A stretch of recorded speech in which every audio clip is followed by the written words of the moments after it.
झारखंड में छात्र पिछले 13 दिनों से सड़क पर हैं। भर्ती परीक्षा में गड़बड़ी के आरोपों को लेकर हेमंत सरकार से जवाब मांग रहे हैं। लेकिन आज राहुल गांधी प्रयागराज में छात्रों से संवाद करने पहुंचने वाले हैं। सवाल यह है कि जब रांची में छात्र अपनी मांगों को लेकर आंदोलन कर रहे हैं, तो राहुल गांधी की नजर प्रयागराज पर क्यों है?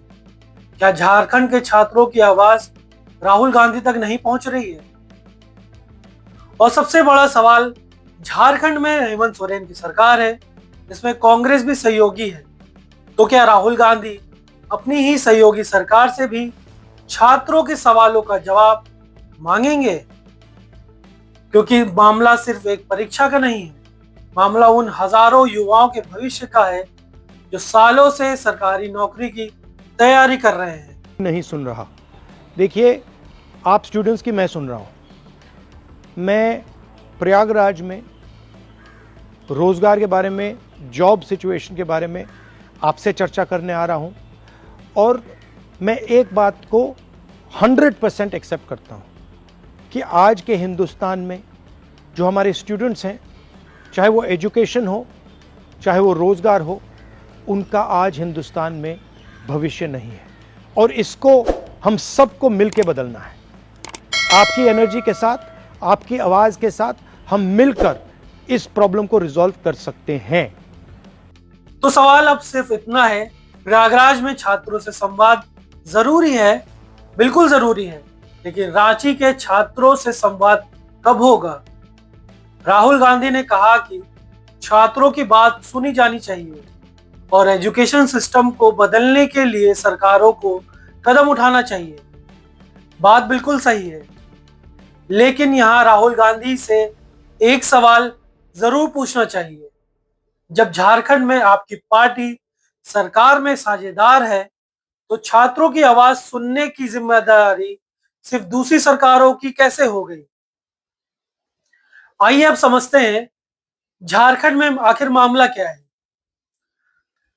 दरअसल पूरा विवाद जेपीएससी के रिजल्ट को लेकर है। 2 जुलाई को रिजल्ट जारी हुआ और 2204 उम्मीदवारों को मुख्य परीक्षा के लिए चुना गया। इसके बाद छात्रों ने रिजल्ट की प्रक्रिया पर सवाल उठाने शुरू कर दिए। सबसे बड़ा सवाल था, कट ऑफ जारी क्यों नहीं की गई? इसके बाद सोशल मीडिया पे एक कथित ओमार शीट वायरल हुई। दावा किया गया कि एक उम्मीदवार ने सिर्फ 48 सवाल हल किए थे, फिर भी उसका चयन मुख्य परीक्षा के लिए हो गया।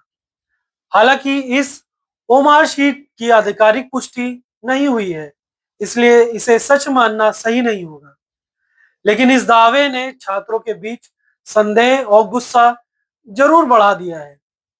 रिजल्ट पीडीएफ पर अधिकारियों के हस्ताक्षर नहीं होने को लेकर भी सवाल उठे। परीक्षा रद्द हुई, लेकिन आंदोलन नहीं रुका। विवाद बढ़ने के बाद जेपीएससी ने मुख्य परीक्षा रद्द कर दी, लेकिन छात्रों का कहना है कि सिर्फ परीक्षा रद्द करना समाधान नहीं है। पूरी चयन प्रक्रिया को निष्पक्ष बनाना जरूरी है, उसकी जांच करना जरूरी है। छात्र चाहते हैं कि अगर कहीं गड़बड़ी हुई है तो उसकी जिम्मेदारी तय हो और दोषियों के खिलाफ कार्रवाई की जाए।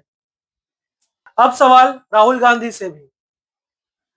यहाँ राहुल गांधी के बयान को लेकर सबसे बड़ा सवाल यही है कि क्या छात्रों की आवाज सुनने की जिम्मेदारी सिर्फ केंद्र सरकार की है?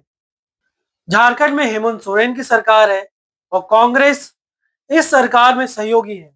ऐसे में राहुल गांधी अगर छात्रों के मुद्दे को उठा रहे हैं, तो उन्हें अपने सहयोगी सरकार से भी जवाब मांगना चाहिए, क्योंकि छात्रों के लिए ये मायने नहीं रखता कि सरकार किस पार्टी की है।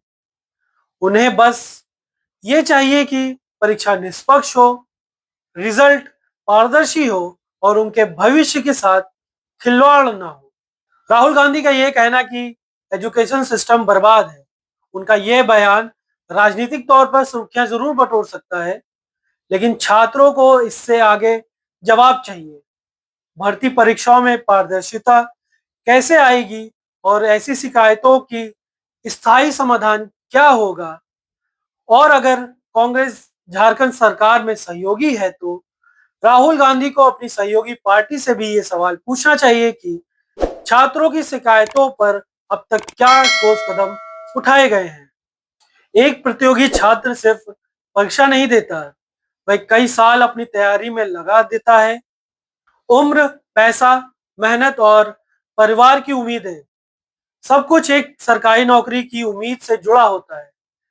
ऐसे में अगर परीक्षा की प्रक्रिया पर सवाल उठते हैं तो सिर्फ परीक्षा रद्द होना काफी नहीं है। जांच होनी चाहिए, पारदर्शिता होनी चाहिए। अगर कोई दोषी है तो उस पर कार्रवाई भी होनी चाहिए। हेमंत सरकार और राहुल गांधी दोनों से सवाल पूछे जा रहे हैं। अब 6 अगस्त को झारखंड सरकार ने आंदोलन कर रहे छात्रों से बातचीत का प्रस्ताव दिया था।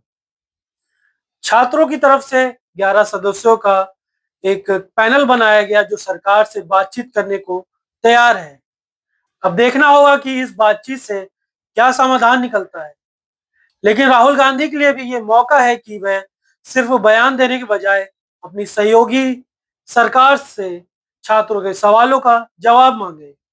क्योंकि अगर छात्रों की आवाज सच में सुननी है तो सवाल सत्ता में बैठे लोगों से भी पूछना पड़ेगा, चाहे वो केंद्र की सरकार हो या राज्य की सरकार हो। अब नजर इस बात पर भी है कि हेमंत सरकार और छात्रों के बीच बातचीत का क्या नतीजा निकलता है। क्या छात्रों की मांगों पर निष्पक्ष जांच होगी? क्या पूरी भर्ती प्रक्रिया पर उठे सवालों का जवाब मिलेगा? और क्या जिम्मेदारी तय होगी? अगर आपको लगता है कि छात्रों के भविष्य से जुड़े इस मुद्दे पर सिर्फ राजनीति नहीं बल्कि जवाबदेही भी जरूरी है तो इस वीडियो को ज्यादा से ज्यादा शेयर कीजिए, वीडियो को लाइक करें, चैनल को सब्सक्राइब करें और बेल आइकन दबाना बिल्कुल ना भूलें। और कमेंट करके बताइए कि क्या राहुल गांधी को केंद्र सरकार के साथ साथ झारखंड की अपनी सहयोगी सरकार से भी छात्रों के सवालों के जवाब मांगने चाहिए। मैं मिलता हूं आपसे अगले वीडियो में। शुक्रिया।